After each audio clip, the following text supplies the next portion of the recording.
दोस्तों, ट्रंप ने पहला बार कर दिया है। जी हां, यूरोप के वह देश जो कि ग्रीनलैंड को बचाने की बात कर रहे थे, उन सभी पर कड़ी कार्रवाई कर दी है।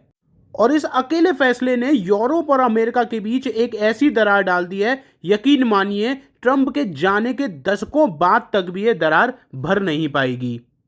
क्योंकि इस समय यूरोप का बच्चा बच्चा अमेरिका को अपना दुश्मन मानकर चल रहा है।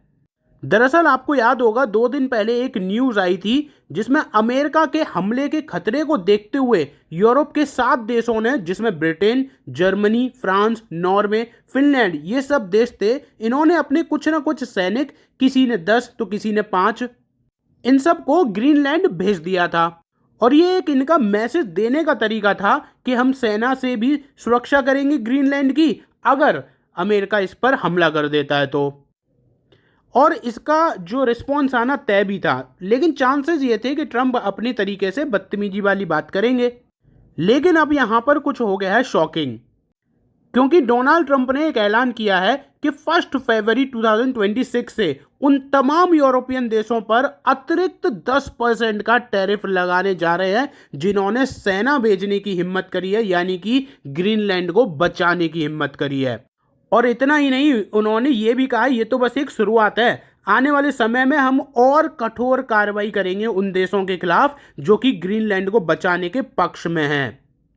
तो यूरोप के देश जो कि डोनाल्ड ट्रंप को अपना हीरो मानते थे, वो अब पूरी तरीके से पागल हो चुके हैं इस बयान के बाद। और यूरोपियन नेता तो सदमे में जा चुके हैं, क्योंकि उनको यह अंदाजा नहीं था कि डोनाल्ड ट्रंप इतने ज्यादा सीरियस हैं ग्रीनलैंड को कब्जाने के लिए।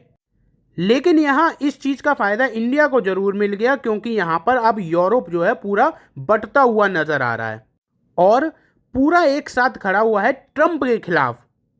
अब इसी चीज को लेकर अगले हफ्ते यूरोपियन यूनियन की एक बहुत बड़ी बैठक भी होने वाली है, जिसमें चर्चा करी जाएगी कि ट्रंप को ग्रीनलैंड कब्जाने से कैसे रोका जाए, और ट्रंप अगर सैन्य हमला करते हैं ग्रीनलैंड पर तो इससे कैसे निपटा जाएगा।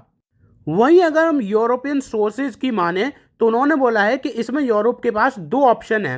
पहला तो यह है कि एक एक्स्ट्रा फौज वहां पर भेज दे, मतलब कम से कम 25 से 30 हजार। और वहीं दूसरा कि अमेरिका को एक आर्थिक झटका दिया जाए, क्योंकि आप भूलिएगा नहीं कि अमेरिका भले ही दुनिया की सबसे बड़ी अर्थव्यवस्था हो, लेकिन जब आप पूरे यूरोप को जोड़ देते हैं तो वो भी कहीं कम नहीं है। उनकी इकोनॉमी भी 26 से लेकर 27 ट्रिलियन डॉलर की है। और यहां अगर एक साथ इन्होंने अटैक करा तो ये काफी जबरदस्त लड़ाई हो जाएगी।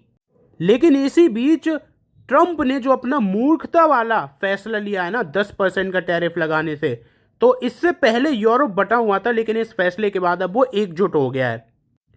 और अगर आप हिस्ट्री उठाकर देखोगे तो आपको ही पता चलेगा, अगर यूरोप जब जब एक साथ हुआ है ना तो उससे ज्यादा खतरनाक कुछ नहीं रहा। लेकिन इसमें सबसे ज्यादा जो फायदा हो रहा है ना, वो हो रहा है भारत को। अब आप बोलोगे ऐसा क्यों?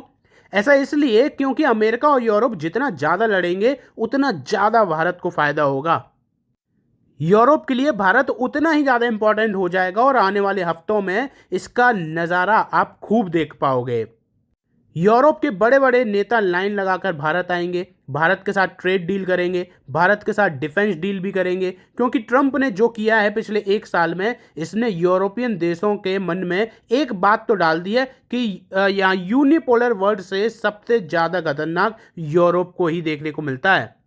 और ऐसे में भारत एक बहुत बड़ा खिलाड़ी बनकर आ सकता है, क्योंकि जब चीन खतरा इंपोज करेगा यूरोप पर तो ऐसे में भारत उसे चेक में लगाएगा। जब यहां पर अमेरिका खतरा पोज करेगा यूरोपियन यूनियन पर तो भारत और चीन मिलकर एक विकल्प बनकर सामने आएंगे और अमेरिका को चैलेंज कर सकते हैं।